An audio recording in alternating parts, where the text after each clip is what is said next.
Good morning everyone. आज Sunday असल्यामुळे आज मला मम्मीने स्वयंपाक करायला लावला।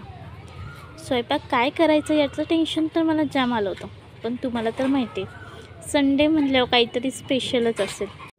मग काय केली ना सुरुवात। मग काय भाकरीचं पीठ घेतलं आणि मळून त्याची गोल भाकरी जमली आहे का बघा बरं मला गोल भाकरी। आणि नंतर ती तव्यावर टाकली, त्याला पाणी वगैरे लावलं। म्हटलं आता होती का नाही चांगली काय माहिती, कारण मला घरातले सगळेजण म्हणतात की तुला भाकरी काही एवढी नीट जमत नाही, पण म्हणलं की केल्याने होत आहे, आधी केल्याची पाहिजे। मग काय बनवली ना भाकरी, आणि बघा कशी गोल गोल तयार झाली आहे आणि कशी मस्त दिसते आहे। माझा भाऊ तर मला सारखा म्हणतो भाकरी करावी तर मम्मीनं।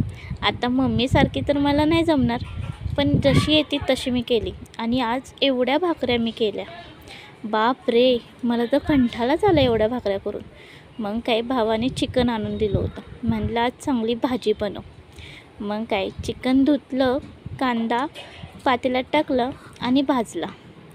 कांदा भाजल्यानंतर त्यात तेल टाकलं आणि त्याला फोडणी द्यायची म्हणून ते गरम करून घेतलं।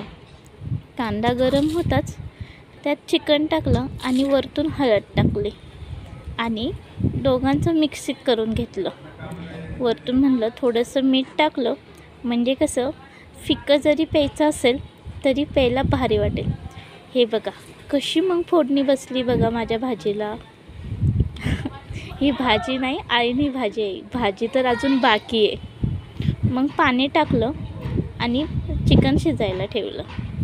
मसाला करायचा होता म्हणून कांदा खोबरं लसूण सगळ्याचं मिक्स करून मसाला करायला घेतला।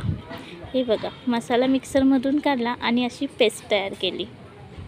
चिकन शिजलं होतं, मग त्याला कढईत काढलं आणि फिक्कं आईने भावाला प्यायला दिलं आणि म्हणलं आता चिकनची भाजी करू। आणि मी चिकन 65 मला बनवायचं होतं। मग काय चिकन 65चं पण मी तयार करून घेतलं। सगळे काय साहित्य लागते ते घेऊन चिकन 65चं सेट तयार केला आणि त्यात मस्त कॉर्नफ्लॉवर, चिकन मसाला आणि मी आमच्या गावाकडून चिकन 65 मसाला आणला होता। चवीला तर एकदम उत्तम आहे तो, म्हणून मग ते मसाला टाकला आणि त्याला सेट करायला मी फ्रीजमध्ये ठेवला। तोपर्यंत इथं चिकनच्या भाजीलाही सुद्धा मसाला मी भाजून घेत होते। मग काय वरतून चिकन मसाला टाकला, भाजी तयार झाली। ही बघा कशी तर्री आली बघा, आणि आपलं चिकन 65चा सेट तयार झालेला आहे। मस्त कढईत तेल टाकलं, तेल गरम झालं की म्हणलं आता काय तळून घ्यायचं, पण म्हणलं भात झाला आहे का बघावा, पण भात तर मस्त झाला होता। म्हणतात ना सुपर कोलम सुपर भात, असं झालं भात। 65 सगळं झाल्यानंतर ताट बघा कसं तयार केलं आहे मी।